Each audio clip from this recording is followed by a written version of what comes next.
Hello and welcome to the Malika Writes channel. My name is Malika Writes and today I'm going to be talking about the Emperor Commodus and the plague of the fatherless home. So the reason why I've chosen to call it a plague is because similar to the plague, it usually, by the time the physical symptoms have started to show, it's usually too late.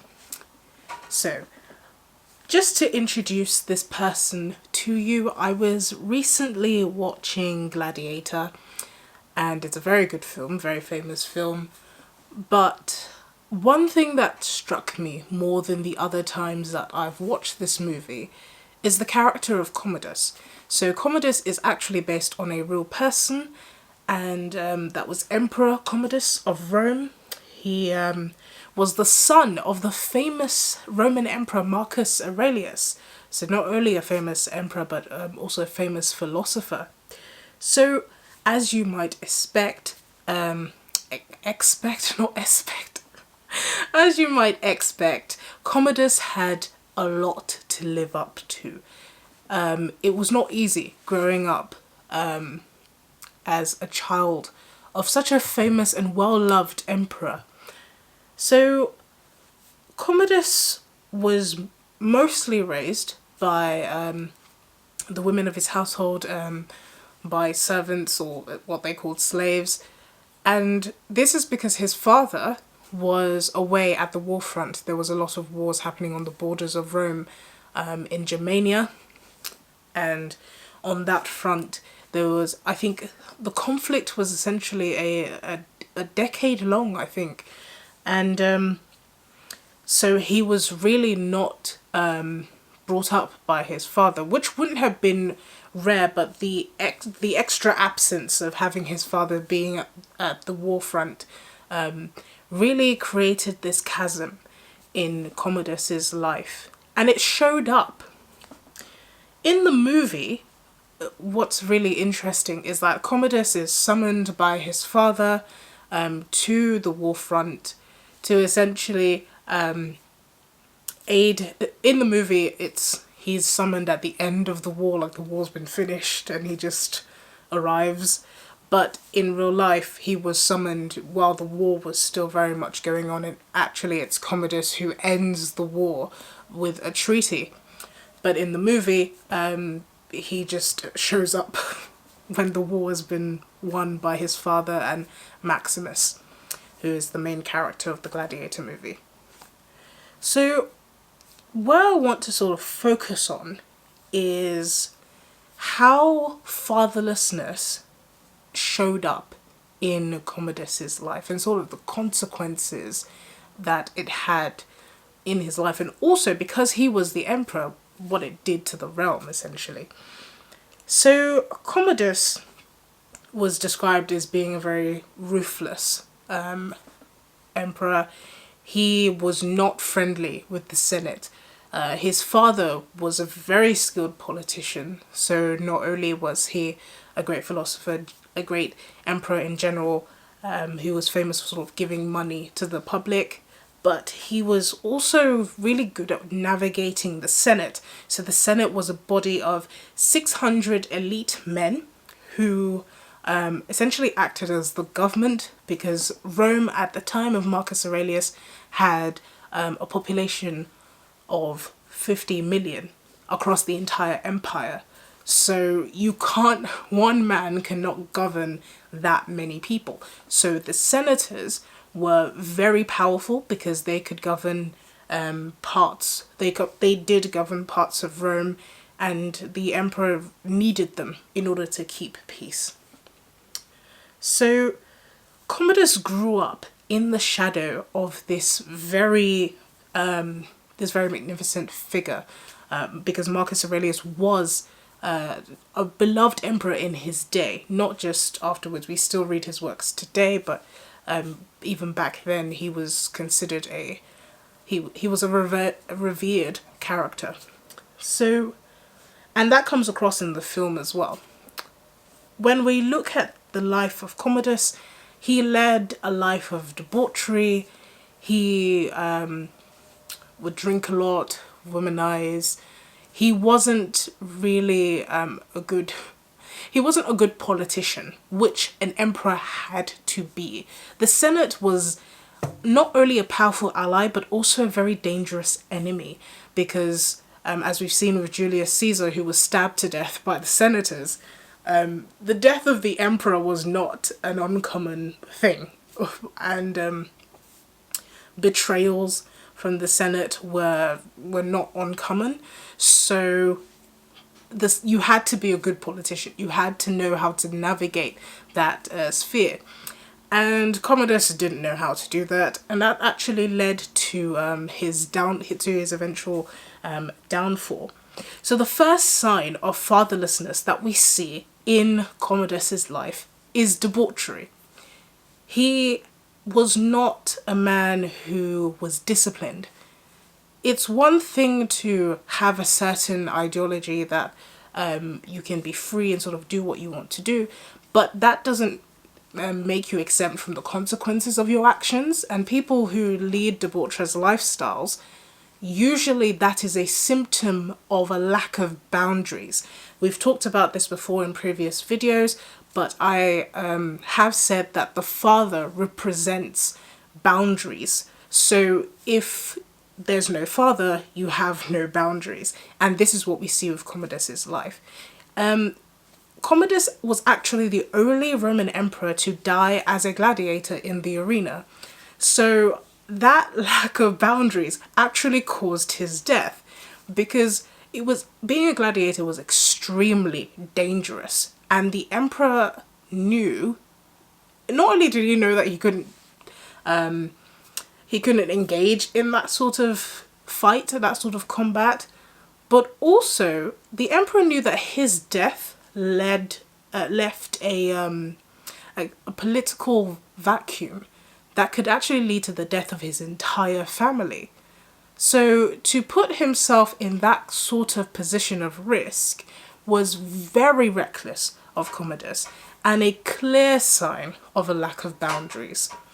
So the second sign of fatherlessness that we have with Commodus is the fact that Commodus was very ruthless with his dealings with the Senate. His inability to understand not only the value but the potential danger of the Senate shows a lack of foresight. Not only is the father supposed to represent boundaries, they are also supposed to prepare you for life outside of the nest.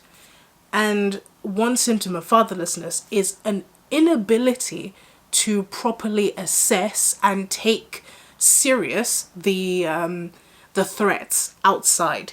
It's an inability to understand the danger of the outside world. So Commodus not understanding the politics, not paying attention to the politics of Rome within the Senate is a clear sign of fatherlessness. In fact, Marcus Aurelius warned Commodus that the Senate could not be trusted, but they did have to be appeased in some way. You needed to know how to deal with them. One of the first things Commodus does as a new emperor is he gives a project to the Senate. He allows the Senate to run a project for him, and the Senate seeks to usurp his power by actually naming themselves as the benefactors instead of Commodus. So what the situation was this. Commodus has ended the war in Germania. He's signed this treaty which the Senate didn't like. So now that he's back, the emperor is supposed to give a tribute to the soldiers to thank them and also to keep their support. It's very important for the emperor to have the support of the military, because if you don't, you're very vulnerable and you literally have no power as the emperor if you do not have the support of the military. So he gives the task of distributing this tribute to the Senate, which is a very silly move considering that his father told him not too long ago that you don't trust the Senate. what the Senate does is that they do not name the gifts as coming from the emperor. They actually say that the gifts come from them. And the emperor finds out about this. But this could have easily been avoided if he were more involved with the admin of the empire.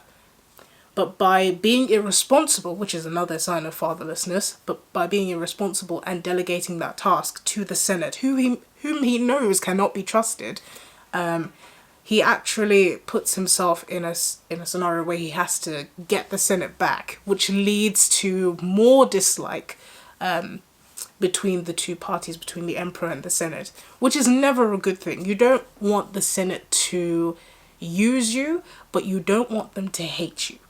And that's what Commodus does. He ends up making the Senate very angry with him, and they really dislike him. Another sign of fatherlessness that we see with Commodus is the need for public approval.